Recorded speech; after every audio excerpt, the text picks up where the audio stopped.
JavaScript, but most of the part you will not add your own because that's the whole point. We want to make your pages fast enough. All the JavaScript, everything has been done for you. All you have to do is you need sidebars, like the sidebars that just came in. in app you generally want to put inline style and you only have like 50 KB to style your page, right? And I think 50 KB is more than enough, right? So go ahead and start doing styling. Like if you want to style a body, what will you do?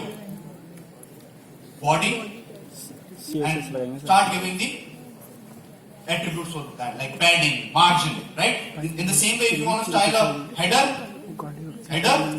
start giving the attribute of header, right? In the same way, if you want to style a paragraph, what?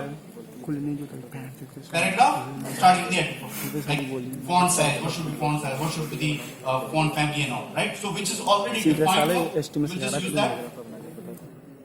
We are saving the time with this. Try to understand, and if you are doing it with me, please do it because we only have like half an hour. We can use this in our body. And there you go. You can see, just to understand the coding, with the body, now the family or the font family will be this. Margin will be 0, right? Padding will be 0, width will be auto. And what will be the background of header? This color. What will be the color of text? White. This will be the font size. Right? So let's just use CDN. Yeah, that's the CDN. HTTPS, CDN AMP project, version JS. Right? Now refresh it. You can say there is no major change, but if you start the developer console here, start going to the developer console. I'm going to go in developer console. So you will see in the console part, can you see this? Powered by HTML now.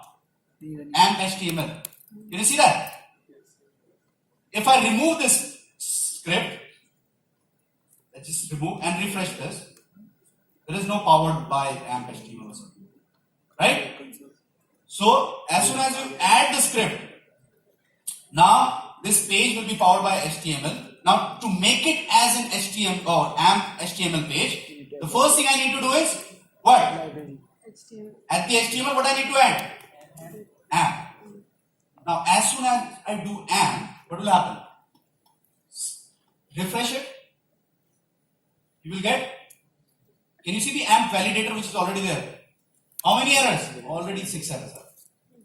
Right? Because it now expects all the standard to be followed. Now, there is an offline way also you can do like hashtag development and just run this. And you can see all these errors here also, right, in the console. So these are the errors which you need to fix to make sure that this AMP page is a valid AMP page. So let me just do that. First thing I will do is I will start adding the meta tag. So what is the first thing? The meta UTF tag, right? So which I can just do meta char set UTF 8 because this is one of the errors. If you see, there will be somewhere defined. Yeah, you can see char set UTF, right? So just refresh it now. That UTF error is gone, right? Similarly, you have to add viewport tag also. Then you have to add canonical link also. Then you have to add style also, right? Once you do all these things, then you will be good to go. So let's see. So I'm just going to use the whole code again to make sure. So all these steps are already defined here. Okay? Like char set and all. I'm doing a shorter version of it. Just use the canonical. After this, canonical. So as soon as you do this, refresh it, canonical error will be gone, right? Now there is a viewport error. So viewport error, again you can just use that viewport.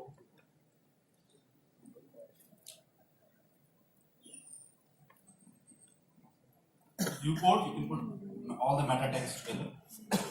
Viewport error, and there you go. Refresh it. Viewport is gone. Now style. Style is more or like the boilerplate code style. Now I will come. Okay. Before adding that boilerplate style, know that if you are making an AMP page, then your normal the style which you are adding, like the custom style, that style I have added like for body, for paragraph. This also